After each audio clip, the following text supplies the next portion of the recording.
Last session से related एक दो इशू हैं जो थोड़ा मैं क्लैरिफाई करना चाह रहा हूं। एक बात हुई थी कि युधिष्ठिर जी ने वाणी को मन में, मन को प्राण में, प्राण को अपान में, प्राण अपान को मृत्यु में, एटसेट्रा एटसेट्रा, और अल्टीमेटली परब्रह्म परमेश्वर में लीन कर दी। अब हमको लगेगा कि हमको तो ये सब आता नहीं है, तो फिर हमारा क्या होगा? तो हम वो अचीव कैसे करेंगे? उन्होंने तो कर लिया। इसका बिल्कुल सिंपल आंसर है, वो सुधाधारा 29 में सीताराम दास बाबा कहते हैं कि अगर तुम नाम लेते हो, किसी योग का न हो तुम्हें प्रयोजन, जागेगी मां मेरी सुन राम राम। तो जो भी कुंडलिनी शक्ति है, उसका जो भी विकास होना है, उससे जो भी योगिक क्रियाएं होनी है, जो भी वाणी मन प्राण को एक दूसरे में जो मर्ज होना है, ये सब स्पेसिफिकली योगी लोग करते हैं, पर उसकी कोई आवश्यकता नहीं है। जागेगी मां मेरी सुन राम राम, तो कुंडलिनी शक्ति उसी से जागृत होकर के it will find its own way, it will clear the obstacles by itself. तो इस बात की कोई चिंता करने की आवश्यकता नहीं है कि ये हमको नहीं आता तो क्या होगा। दूसरी बात, जो मैंने पिछली बार कहा था कि मथुरा में उन्होंने अनिरुद्ध को अभिषेक कर दिया राज सिंहासन पर। वो अनिरुद्ध को नहीं किया था, उनके बेटे वज्र को किया था। तो वज्र का राज सिंहासन पर अब बैठाया गया था मथुरा में। ये अनिरुद्ध और उनके पिताजी प्रद्युम्न एटसेट्रा, वो सब लोग तो मर चुके थे। तीसरी बात है कि अर्जुन और पांडवों की मुक्ति कैसे हुई? प्रगाढ़ प्रेम में भक्ति से उन लोगों की मुक्ति हुई। अब हमारे अंदर तो भक्ति है नहीं उस लेवल की, तो फिर हमारा क्या होगा? तो उसके बारे में सीताराम दास बाबा कहते हैं, नाम और लीला गुणगान, नाम भक्ति देता है, सुनो मेरे भाई। तो तुम चिंतित मत हो, टेंस मत हो। भक्ति नहीं है कोई बात नहीं, नाम लेते रहो, लेते रहो, भगवान की लीला कथाएं सुनते रहो, सुनते रहो। तो जो प्रोसेस हम लोगों ने अभी शुरू किया है भागवत कथा की लीलाएं भगवान की सुनने का, ये प्रोसेस कंटिन्यू रहेगा। भगवान का नाम जप, भगवान का स्मरण जारी रहेगा। तो वही भक्ति जो पांडवों में थी, जिसके कारण से उनका कल्याण हुआ, वो हमारा भी हो जाएगा।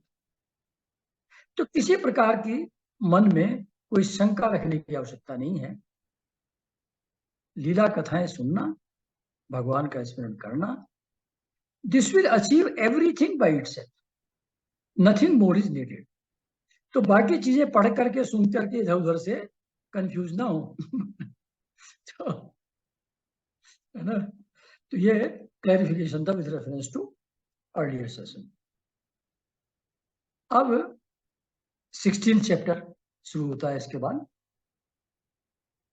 इसमें परीक्षित की दिग्विजय यात्रा और धर्म और पृथ्वी के साथ उनका संवाद, ये 16 चैप्टर है।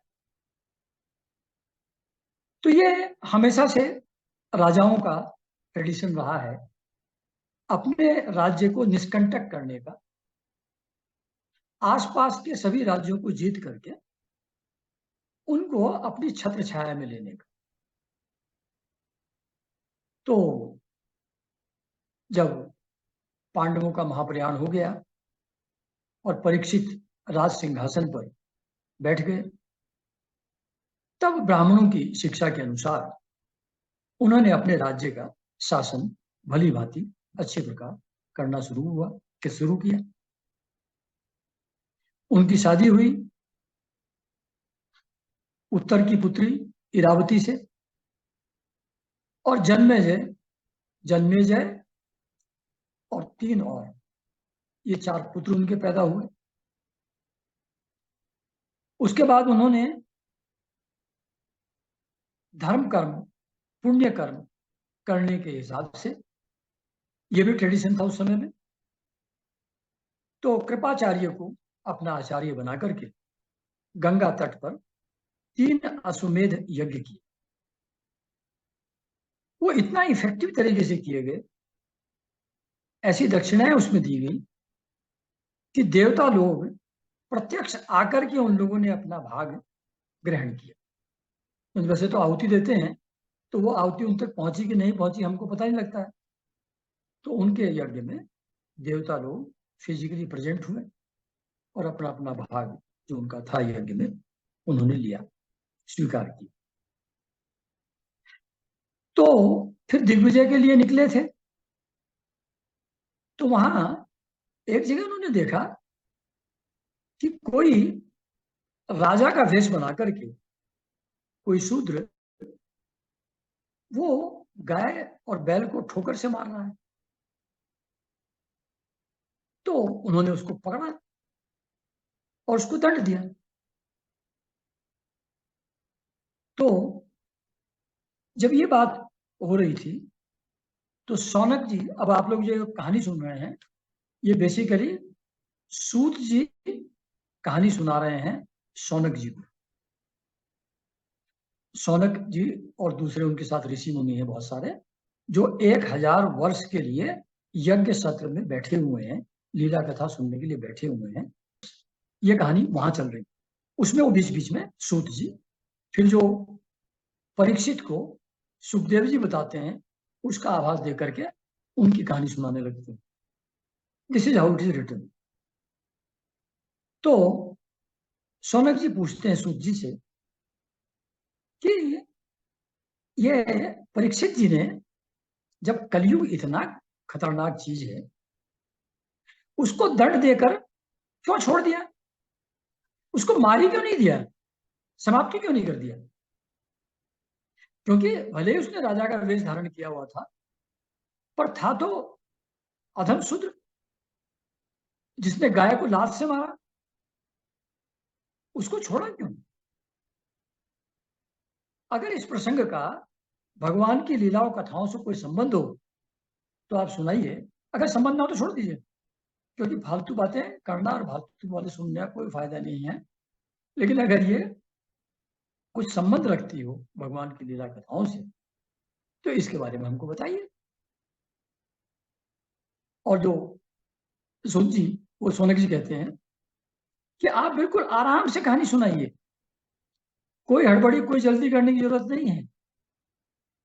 क्योंकि जो लोग मोक्ष चाहते हैं लेकिन हैं बहुत अल्पायु, उनकी उम्र बहुत कम होने रहने वाली थे, मृत्यु से ग्रस्त हैं लोग कलयुग में, तो उनके कल्याण के लिए हम लोगों ने यम का आवाहन करके, यमराज का आवाहन करके उनको यहीं पर शांति कर्म में नियुक्त कर दिया है। हमने उनकी ड्यूटी लगा दी है यहाँ कि ठीक से बैठ करके देखते रहो कुछ गड़बड़ ना होने पाए।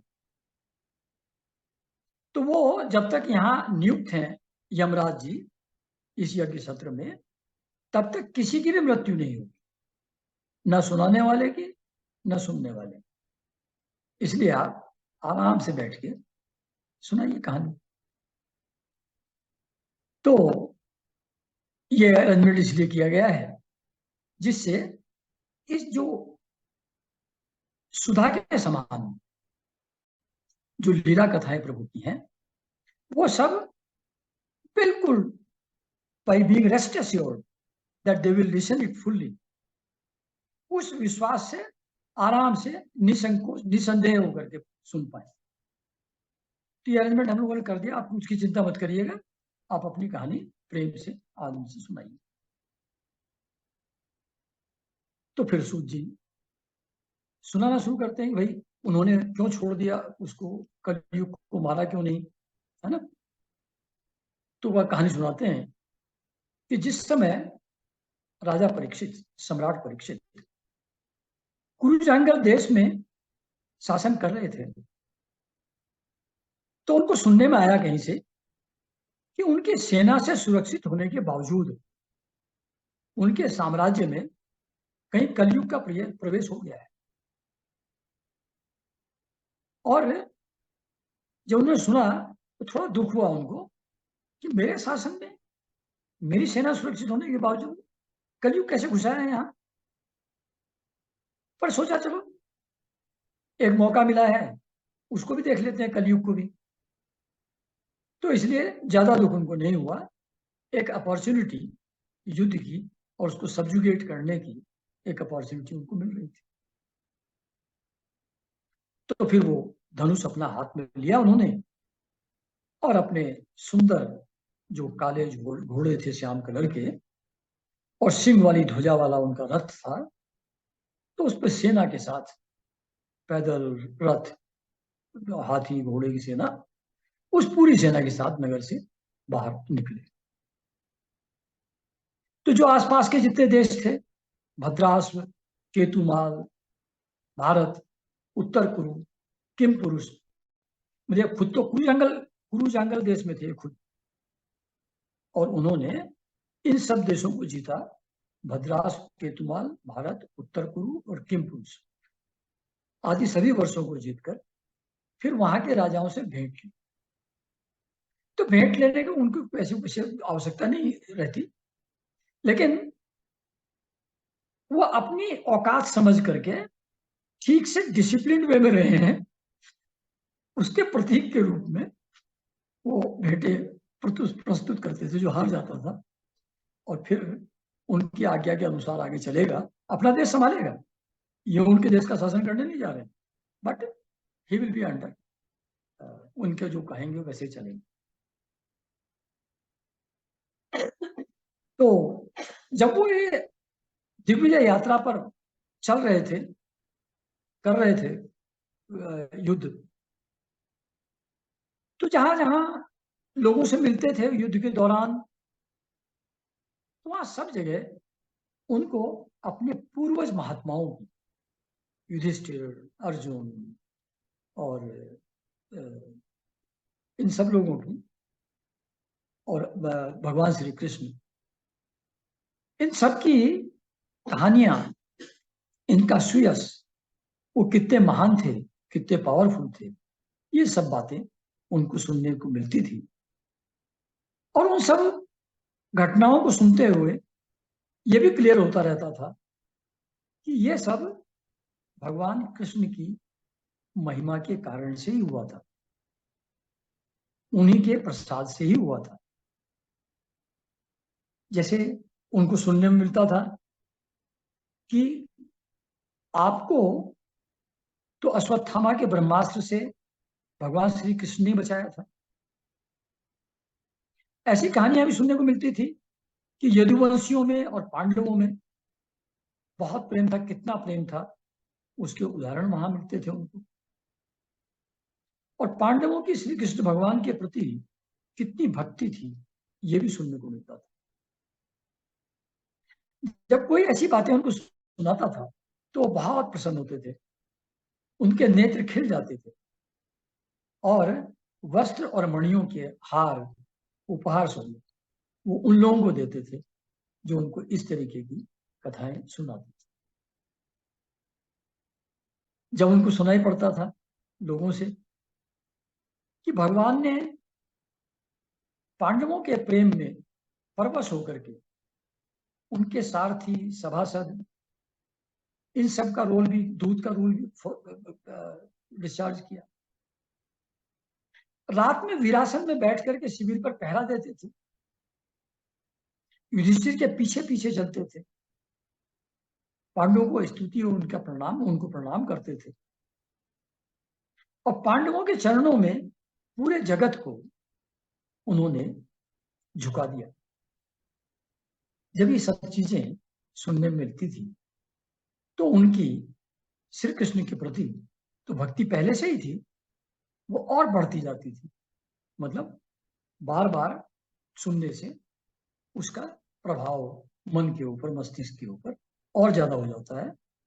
यही कारण है कि हम लोगों को लीला कथाएं बार बार क्यों सुनना होता है। तो परीक्षित जब सुनते थे बार बार तो उनकी भक्ति और बढ़ती जाती थी। तो इसी दिग्विजय करते हुए शिविर से थोड़ी दूर उन्होंने देखा कि एक कमल तंतु जैसा श्वेत, यानी कि एब्सोल्युटली व्हाइट बैल जो है वो एक पैर से घूम रहा। एक पैर से घूमते हुए उसे एक गाय के रूप में पृथ्वी दिखाई पड़ी, मिली। गाय भी जैसे बछड़े के बिना दुखी हो जाती है, वैसे नेत्रों से उसके आंसू बह रहे थे। शरीर बहुत दुर्बल और श्रीहीन हो गया था। तो धर्म ने पृथ्वी से पूछा कि कल्याणी, तुम कुशल से तो हो ना? तुम्हारा मुख प्रसन्न नहीं लग रहा है, मलिन लग रहा है। तुम्हारा शरीर श्रीहीन लग रहा है। हृदय में कुछ ना कुछ दुख तो तुम्हारे है। क्या कारण है? तुम क्यों इतनी दुखी हो? क्या तुम्हारा कोई संबंधी दूर देश चला गया है, या फिर ऐसा है कि तुमको मेरी चिंता हो रही है कि मेरे 3 पैर टूट गए हैं, एक पैर से मैं कैसे मैनेज कर रहा हूं, कैसे चल रहा हूं, इस बात का दुख है? या तुम अपने लिए शोक कर रही हो कि अब भगवान कृष्ण चले गए, कलयुग आ गया और शूद्र तुम्हारे ऊपर शासन करेंगे? या तुम देवताओं के लिए खेद कर रही हो कि उनको अब यज्ञ की आहुति, उनका भाग नहीं मिल पाएगा? या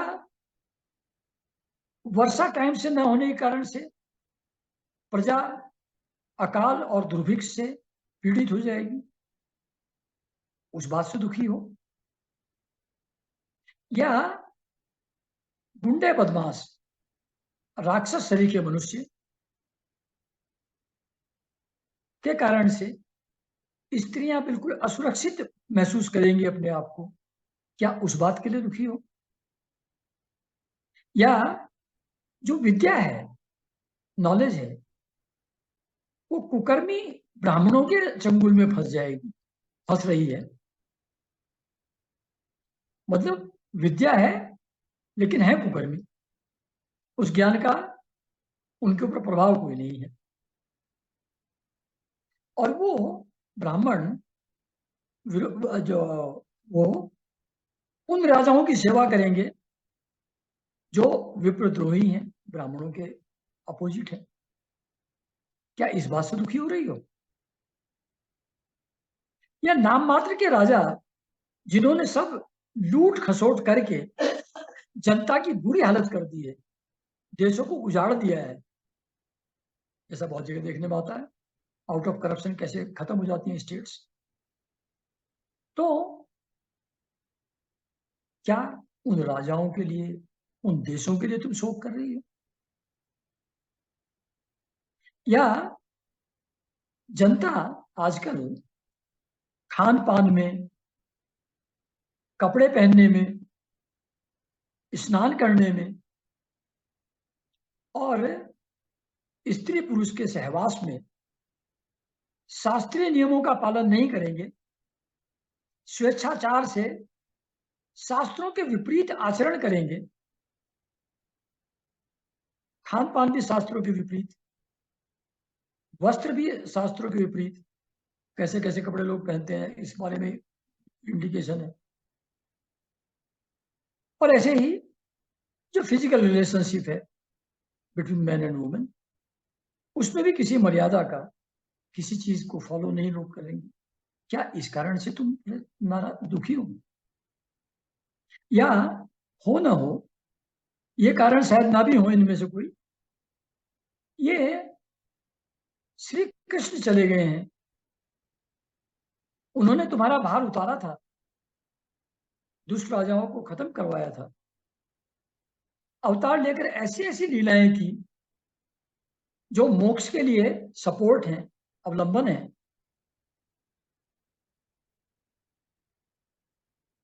तो उनके जाने का दुख है तुमको, उनके वियोग से तुम दुखी हो रही हो। तुम्हारे पास तो सब कुछ है, धन और रत्नों की तुम खान हो, तो फिर क्लेश का कारण क्या है जिससे तुम इतनी दुर्बल हो गई है? जरा मुझे बताओ तुम। धर्म पृथ्वी से पूछ रहे हैं, बैल गाय से पूछ रहे हैं।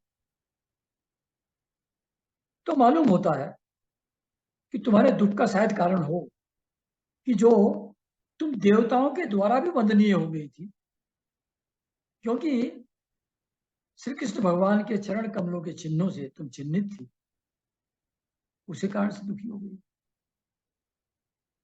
तो पृथ्वी फिर उत्तर देती है कि धर्म, तुम जो पूछ रहे हो वो तो तुमको मालूम ही है, तुम स्वयं जानते ही हो। जिन भगवान के सहारे तुम खुद संसार को सुख पहुंचाने वाले चारों पैरों से युक्त थे, तो चार पैर कौन से बताए जाते हैं धर्म के? सत्य, पवित्रता, दया, नहीं कुछ, हाँ सत्य, पवित्रता, दया, और एक और है, आ जाएगा थोड़ी देर में बताऊंगा। हाँ। तो इन चारों चरणों से तुम युक्त थे पहले, लेकिन सतयुग से द्वापर आया, द्वापर से त्रेता आया, त्रेता सॉरी, सतयुग से त्रेता, त्रेता से द्वापर, आते आते तीन चरण तुम्हारे गायब हो गए थे। उनको श्री कृष्ण ने अपनी लीलाओं के द्वारा फिर से स्थापित कर दिया था। तो ये जो चारों चरण तुम्हारे थे, उसके धर्म के 39 लक्षण दिए हुए हैं यहाँ पर। मतलब धर्म क्या है, धर्म के एट्रीब्यूट्स क्या है, कॉन्स्टिट्यूएंट्स क्या है। संस्कृत भाषा की विशेषता है कि वो 4 श्लोक में उन्होंने 39 दे दिए। तो श्लोक याद है तो आप, ऐसा नहीं हो सकता कि 2 भूल गए, 10 भूल गए, 4 भूल गए, कोई नहीं भूल सकते, सारे एक साथ याद रहेंगे। तो वह है कौन से, ऐसे ही पढ़ देता हूं, ज्यादा फायदा कुछ नहीं है वैसे इसको पढ़ने का। सत्य, पवित्रता, दया, क्षमा, त्याग, संतोष, सरलता, सम, दम। सम और दम क्या होता है? सम होता है माइंड का कंट्रोल, दम होता है इंद्रियों का कंट्रोल। तो सम, दम, तप, समता, तितिक्षा, उपरति, शास्त्र विचार, ज्ञान, वैराग्य, ऐश्वर्य, वीरता, तेज, बल, स्मृति, स्वतंत्रता, कौशल, कांति, धैर्य, कोमलता, निर्भीकता, विनय, शील, साहस, उत्साह, बल, सौभाग्य, गंभीरता, स्थिरता, आस्तिकता, आस्तिकता, बिलीविंग इन गॉड, कीर्ति, गौरव और दृढ़ अहंकारता। ये 39 लक्षण है धर्म के। तो जब श्री कृष्ण थे यहाँ भगवान, तो इन ये 39 के 39 गुण उनमें थे, उनके कारण से उन्होंने तुम्हारे चारों पैर फिर से रेस्टोर कर दिए थे। तो वो जो सौंदर्य के आधार, सौंदर्य के धाम, वो यहां से चले गए हैं। उन्होंने अपनी लीला समाप्त कर दी है, संवरण कर ली है, और अब ये संसार पापमय कलयुग की दृष्टि का शिकार हो गया है। यही देख करके मुझको शोक हो रहा है, ये पृथ्वी कहती है धर्म से। और देवताओं में सबसे श्रेष्ठ तो तुम ही हो धर्म। तुम्हारे लिए भी मुझको दुख होता है कि तुम्हारी ये हालत हो गई, एक ही पैर पे चल रहे हो। और जो देवता हैं, पितर हैं, ऋषि हैं, साधु हैं, और सभी वर्णों के और आश्रमों के लोग हैं, उन सब की दुर्दशा होती चली जा रही है। इन सब के लिए भी मुझको दुख हो रहा। जिनकी कृपा पाने के लिए ब्रह्मा आदि देवता भी तपस्या करते थे। लक्ष्मी जी भी अपना कमल वन छोड़ करके उनके चरण कमलों की छत्र छाया में आकर के रहती थी। भगवान के वो कमल, वज्र, अंकुश और ध्वजा, भगवान के पैर में ये चार निशान रहते हैं। कमल, वज्र, अंकुश और ध्वजा। तो इनका पृथ्वी इनसे चिन्हित रहती थी, इनसे विभूषित रहती थी। इसके कारण से तीनों लोकों में उसकी सबसे ज्यादा शोभा थी। तो उस मेरे सौभाग्य का अब अंत हो गया है। लगता है मैं बहुत ज्यादा प्रसन्न हो गई थी उनके चरण कमलों का स्पर्श पाकर के। मुझको गर्व हो गया था कि मैं कितनी सौभाग्यशाली हूं, सौभाग्यवती हूं कि सभी लोकों में मैं ही सबसे अच्छी हूं, मैं ही सौभाग्यशाली हूं। लगता है इस गर्व का नाश करने के लिए ही वो छोड़ करके मुझको चले गए। तो उसी का दंड है ये, जो अब मेरी ये हालत है। तुम भी अपने पहले 3 चरण चले गए थे, त्रेता युग, द्वापर युग में एक एक करके। एक बचा था, उसको उन्होंने अपने पुरुषार्थ से फिर से एस्टेब्लिश कर दिया था, और मेरे बड़े भारी भार को भी उन्होंने हटा दिया था। उनकी प्रेम भरी चितवन, मनोहर मुस्कान और मीठी बातों से जो सत्यभामा और दूसरी रानियां थी, उनका भी मान और धीरज खो जाता था। वो भी भाव विभोर हो जाती थी उनकी चितवन से, मनोहर मुस्कान से और मीठी मीठी बातों से। उन्हीं के चरण कमलों के स्पर्श से मैं आनंदित रहती थी, पुलकित रहती थी। अब वो नहीं रही, तो उनका विरह मैं कैसे सहूं। उसके विरह के कारण से मैं दुखी। तो आपस में धर्म और पृथ्वी इस तरीके की बात कर रहे थे। तो तभी वहां घूमते घूमते राजा परीक्षित आ गए, पूर्व वाहिनी सरस्वती नदी के तट। तो यहां पर 16th चैप्टर समाप्त होता है और अब 17th शुरू होता है। तो वहां आकर के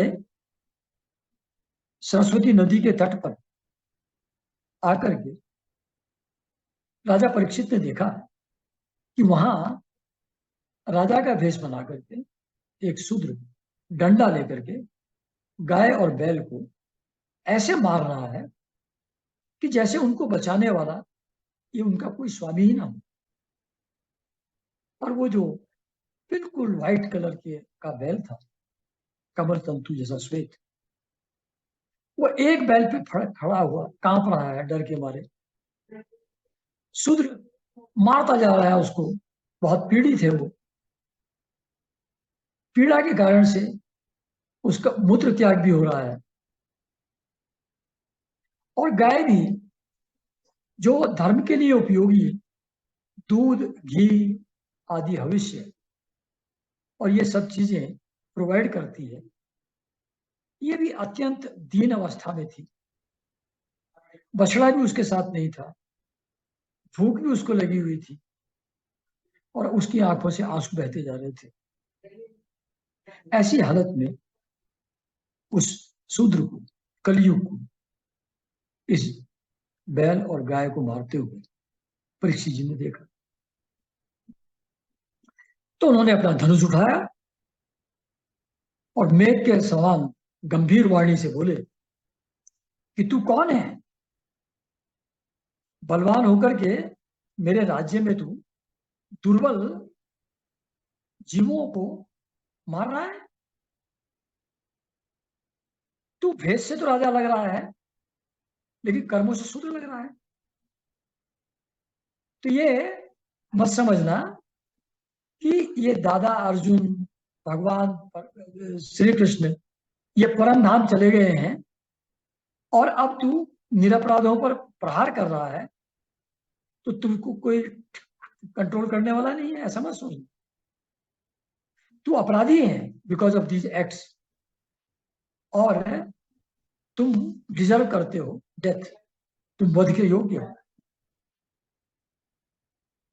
फिर ऐसा उसको डांट करके, वो वहीं खड़ा है, उसको डांटा भी मारा नहीं है, तो धर्म से पूछा कि अरे आपके तो 4 पैर होते हैं, ये एक पैर पर आप कैसे घूम रहे हैं?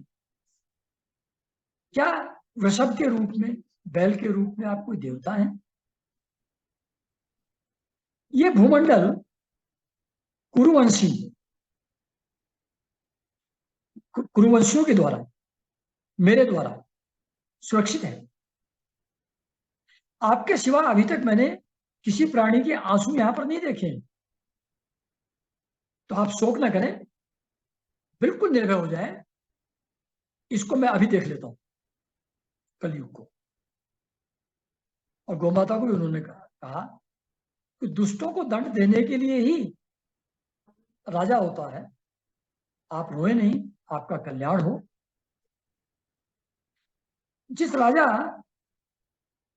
के शासन में दुष्टों के उपद्रव से प्रजा त्रस्त रहती है, यानी कि लॉ एंड ऑर्डर सिचुएशन जहां खराब है, अगर ऐसी स्थिति कहीं पर है, तो उस राजा की कीर्ति, आयु, ऐश्वर्य और परलोक सब कुछ नष्ट हो जाता। तो हे सुरभि नंदन, उसको वृषभ को, बैल को बोल रहे हैं, तो मुझको ये बताओ कि तुम्हारे 3 पैर काट किसने दिए? क्योंकि श्री कृष्ण के अनुयायी राजाओं के होते हुए उसमें कोई आप जैसे लोग दुखी हों, ये तो बात हजम होने वाली नहीं है।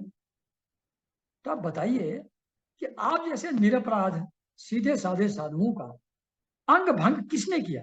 ये 3 पैर किसने काटे? और ये काट करके पांडवों की कीर्ति में कलंक किसने लगाया? तो जो उद्दंड निरपराध प्राणियों को दुख देता है, जो उद्दंड निरपराध प्राणियों को दुख देता है, वह चाहे साक्षात ही देवता ही क्यों ना हो, मैं उसके हाथ काट डालूं। आप मुझको बताइए कौन है वो? मर्यादा का उल्लंघन करने वालों को दंड देना और धर्म में स्थित लोगों का पालन करना, ये राजाओं का परम धर्म। तो ये मैं पूरा करूंगा। धर्म ने कहा, महाराज आप पांडु के वंशज हैं, तो इस प्रकार दुखियों को आश्वासन देना ये फुल्ली बिफिट्स यू, ये आपके योग्य है। उनके, आपके जो पूर्वज थे, पांडव लोग थे, वो तो इतने श्रेष्ठ थे कि भगवान भी उनके सारथी और दूतक बन गए थे। तो ये आश्वासन जो मुझको दे रहे हैं, this benefits you and your lineage. अब रहा जहां तक कि किसने अंग भंग कर दिया, तो शास्त्रों के वचन ऐसे कॉम्प्लिकेटेड तरीके से लिखे हैं कि उनमें आदमी फंस जाता है, वचनों से मोहित होकर के उस पुरुष को नहीं जानता जिसके कारण से क्लेशों के कारण उत्पन्न होते। ये सेंटेंस जरा समझने लायक। शास्त्रों के वचनों से मोहित होकर लोग उस पुरुष को नहीं जानते जिससे क्लेशों के कारण उत्पन्न होते। तो क्लेशों के कारण किस चीज से उत्पन्न होते हैं?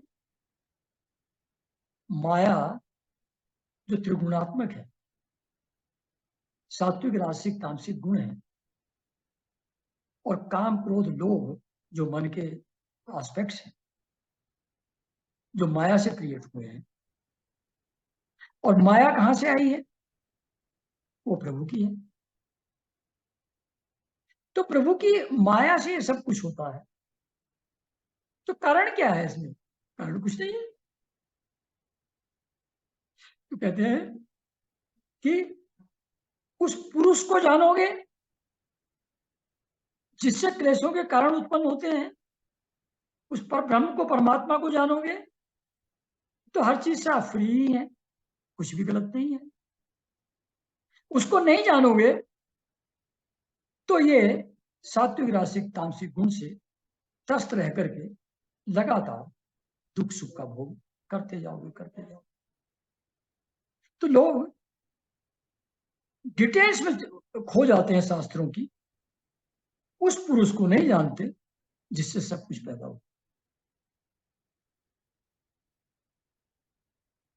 कुछ लोग कहते हैं, ये धर्म बता रहे हैं परीक्षित को, जो द्वैत को नहीं मानते, जो यूनिटी को मानते हैं, सब एक ही है सब कुछ, वो स्वयं को दुख का कारण मानते हैं।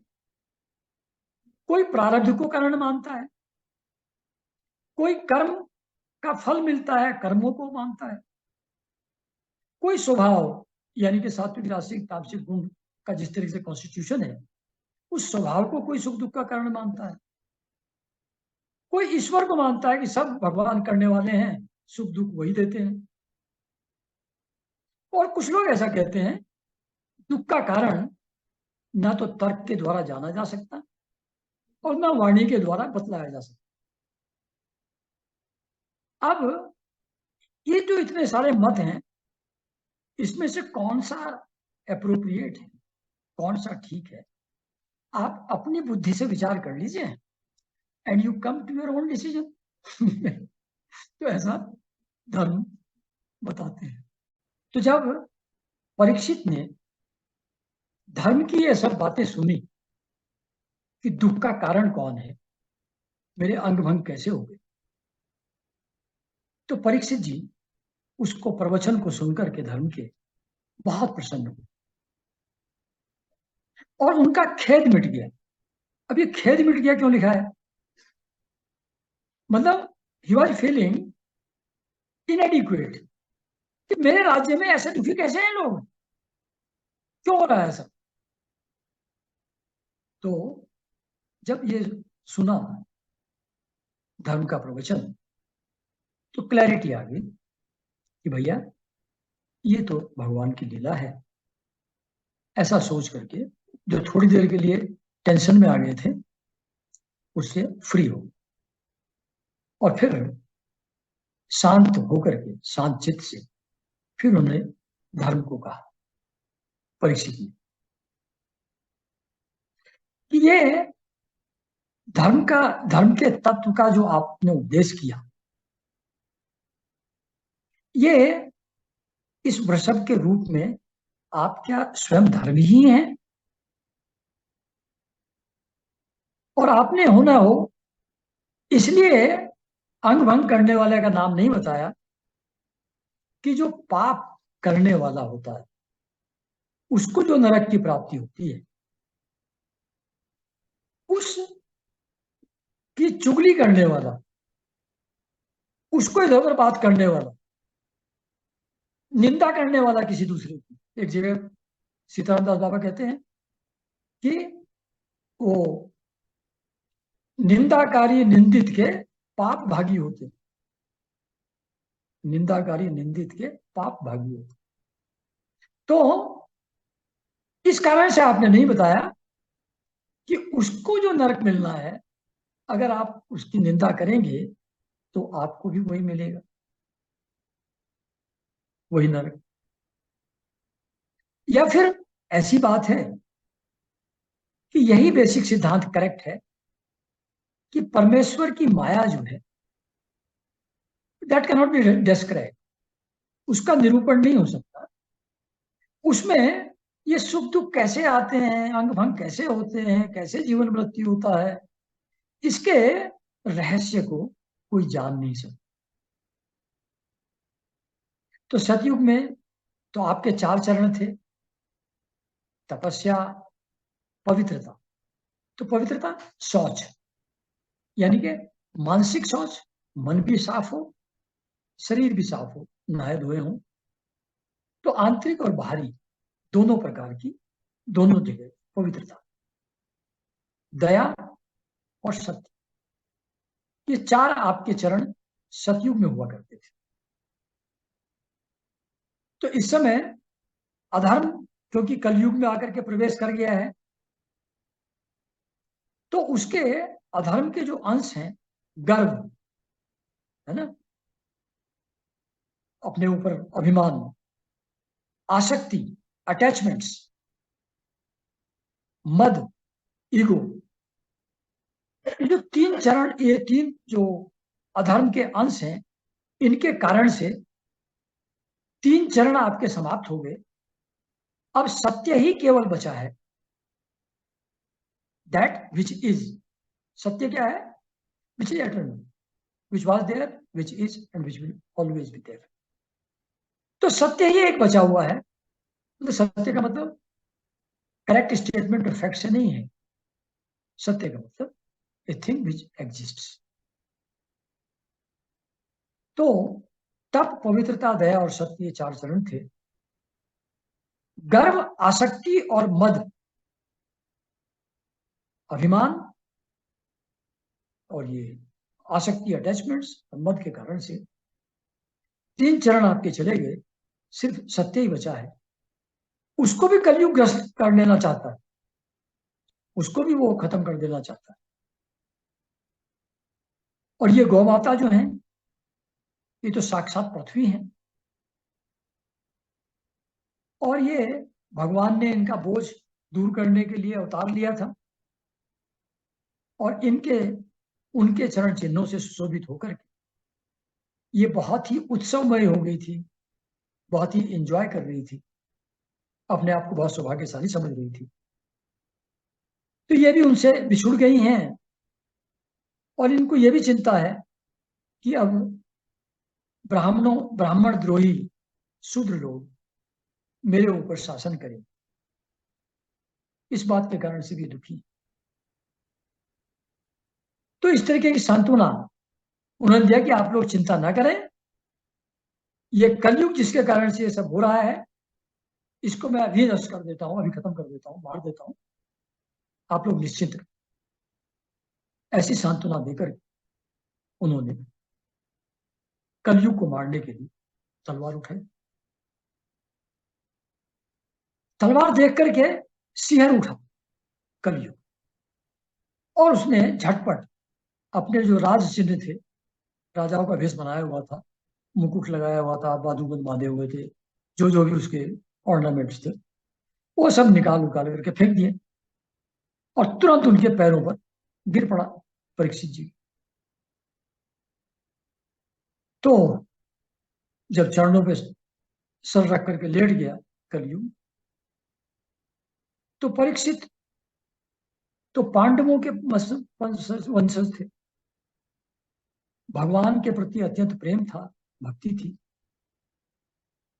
बहुत यशस्वी थे, कोई उनके सामने ठहर नहीं पाता था, दीन वत्सल थे, दीनों के ऊपर दया करने वाले थे, और शरणागतों के रक्षक थे। जो शरण में आ गया उसकी रक्षा करते थे। तो जब वो पैरों पर गिर पड़ा, तो फिर उन्होंने मारा नहीं उसको, क्योंकि शरण में आ गया। शरण में आए को कौन मारे? मरे हुए को मारने में कौन सा ऐश्वर्य है, कौन सी बहादुरी है? तो उसको मारा नहीं, और हंसते हुए उसको कहा कि जब तू चरणों में गिर ही पड़ा है, शरणागत हो गया है, अब तुमको कोई भय नहीं। भगवान भी हम सब लोगों के लिए कहते हैं कि जो मेरी शरण में आ जाता है, उसका योग क्षेम सब कुछ मैं वहन करता हूं। तो वैसा ही जब कलयुग उनके चरणों में गिरा, तो उन्होंने भी उसको अभय आश्वासन दिया। तो तू लेकिन है तो अधर्म का सहायक, तू प्रॉब्लम तो क्रिएट करता है, इसलिए मेरे राज्य से बाहर निकल जा, बाकी तू चाहे चाहे जहां रहे। तो मेरे राज्य में बिल्कुल एक क्षण के लिए भी मत ठहर, जान बचानी है तो भाग यहां से। ऐसा परीक्षित जी उसको कहते हैं। क्योंकि तुम्हारे रहने से प्रॉब्लम यह है कि अगर राजाओं के शरीर में तू घुस जाएगा तो उनके अंदर लोभ, झूठ, चोरी, दुष्टता, सब स्वधर्म त्याग, दरिद्रता, कपट, कलह, दंभ और न जाने कितने दूसरे पापों की वृद्धि हो जाएगी तुम्हारे एंटर होने से राजाओं के शरीरों में। इसलिए तू मेरा राज्य तो छोड़ के भाग जाएगा। तो तू अधर्म का साथी है, तो इस ब्रह्मावर्त में मेरे राज्य में तू मत ठहर। यह धर्म और सत्य का निवास स्थान है, यहां अभी भी धर्म स्थापित है। यहां महात्मा यज्ञों के द्वारा भगवान की आराधना आज भी करते हैं। यहां भगवान वायु की भांति सभी जीवों के बाहर और भीतर सब जगह विद्यमान है और उन सबकी कामनाओं को पूरा कर रहे हैं। मेरे देश में, मेरे राज्य में कोई भी दुखी प्राणी नहीं है। लेकिन तुम्हारा रहने से लफड़ा हो जाएगा तो तुम तो यहां से खिसक। तो सूत जी कहते हैं कि राजा परीक्षित की, सम्राट परीक्षित की ऐसी आज्ञा सुन करके कलयुग सियर उठा और बोला कि राजन, मैं तो जहां भी कहीं जाने की सोचता हूं, जहां भी कहीं रहने के लिए जाता हूं, वहीं सामने आप तलवार लिए हुए खड़े हुए दिखाई पड़ते हैं। तो मुझको तो ऐसा कोई स्थान मिल नहीं रहा है जहां मैं रह पाऊं आपसे बच करके। तो आप कृपा करके आप ही मुझको कोई ऐसा स्थान बता दीजिए जहां मैं आपकी आज्ञा का पालन करते हुए स्थिर होकर के रह सकूं, एक जगह आराम से बैठ जाऊं, आपकी आज्ञा का पालन भी हो जाए। तो आप ही वो चीज जगह बता दीजिए जहां मैं रह सकूं। अब ये फिर डाल दिया इन्हीं के ऊपर। तो सूत जी कहते हैं कि कलयुग ने जब ऐसा रिक्वेस्ट किया, उन्होंने कहा अच्छा ठीक है, मैं तुझको 4 स्थान देता हूं। There are 4 places where you can live. एक, द्यूत ग्रह में, जहां जुआ खेलते हैं लोग, वहां रह सकते हो। मद्यपान, जहां दारू वारू लोग पीते हो, नशा वशा करते हो, वहां रह सकते हो। एक, जहां स्त्री संग में लिप्त हो लोग, सेक्सुअल कांटेक्ट में, पैशनेट सेक्स में लिप्त हो, वहां तुम रह सकते हो। अब यहां देखो स्त्री संग लिखा है। अब स्त्री संग क्या इन टोटलिटी वर्जित है? क्या वहां सब जगह कलयुग मौजूद है? नहीं, वैसा नहीं। जहां मर्यादा के अंदर विवाहित पुरुष स्त्री एक दूसरे के साथ रहते हैं, वो स्त्री संघ में काउंट नहीं होता। उसको तो एक रूप में ब्रह्मचर्य ही माना जाता है। स्त्री संघ का मतलब है जहां एक्सेसिव पैशन और जहां अदर देन ड्यूली मैरिड, जो बंधन में बंधे हुए लोग हों, उनके अलावा जहां रिलेशनशिप रखी जाए, वो स्त्री संघ में काउंट। तो स्त्री संघ में वहां रह सकते हो। हिंसा, जहां वायलेंस है, वहां रह सकते। तो द्यूत, मद्यपान, स्त्री संघ और हिंसा, ये 4 स्थान कलयुग के रहने के लिए उन्होंने दे दिए। इन स्थानों में असत्य रहेगा, मद रहेगा, आसक्ति। ये द्यूत जो है असत्य, द्यूत रिलेटेड तो असत्य, धोखाधड़ी। मद्यपान से मद और आसक्ति से स्त्री संघ, स्त्री संघ से आसक्ति और हिंसा से निर्दयता। तो ये जो 4 स्थान है, इनमें ये 4 अधर्म मौजूद रहते हैं। उसने कहा नहीं, कुछ एक आध जगह और दे दो, मतलब ये 4 कुछ कम लग रहे हैं मुझे। क्या, चलो अच्छा एक और देता हूं। तो उन्होंने कहा अच्छा तू स्वर्ण में, यानी कि धन में, है ना, धन में भी तू रह सकता है। तो जब नीड बेस्ड धन कमाते हैं आदमी, वहां नहीं है। जहां धर्म के अनुसार धन कमाते हैं, वहां कलयुग नहीं है। पर जहां जरूरत से ज्यादा इकट्ठा करते हैं, परिग्रह करते हैं धन का, वहां है। जहां अधर्म पूर्वक धन को कमाते हैं, वहां है। तो 5 स्थान उन्होंने दिए कि असत्य, आप सॉरी, द्यूत, मद्यपान, स्त्री संग, हिंसा और धन। ये 5 जगहों में तुम रह सकते हो, बाकी कहीं दिखाई मत पड़ जाता। तो जैसे पिछले सेशन में बताया था कि कलयुग का प्रभाव किसके ऊपर है? जो विवेक का आश्रय नहीं लेता, विचार का आश्रय नहीं, जो अपना कंडक्ट शास्त्रों की मर्यादा के अनुसार नहीं रखता, उन पर उसका कंट्रोल है, बाकी पे नहीं है। देयरफॉर कहते हैं कि इसलिए जो अपना कल्याण चाहता है, उसको इन 5 स्थानों से दूर रहना चाहिए। यू हैव टू अवॉइड यूथ, मद्यपान, स्त्री संग और हिंसा और धन, और जो नीड्स, बियॉन्ड नीड्स, उसको अवॉइड करना जरूरी है इफ यू वांट कि आपका कल्याण हो जाए, आप आनंद पूर्वक रहने लगे, भगवान का प्राप्ति आपको हो जाए। और दूसरा, जो धार्मिक राजा हैं, प्रजा के नेता हैं, और जो धर्म गुरु हैं, क्योंकि they are in a very powerful position, तो they have to be even more cautious. उनको बड़ी सावधानी से इनका त्याग करना चाहिए। तो जितने भी लोग फॉल होते हैं, इन्हीं चीजों से फॉल होते हैं। जो भी द्यूत, मद्यपान, स्त्री संग, हिंसा और धन में लग पड़ जाता है, लोभी हो जाता है, तो दैट फॉल्स, दैट पर्सन, जो भी गुरु है, धर्म गुरु है, वो भी अपनी पोजीशन से नीचे गिर जाते हैं।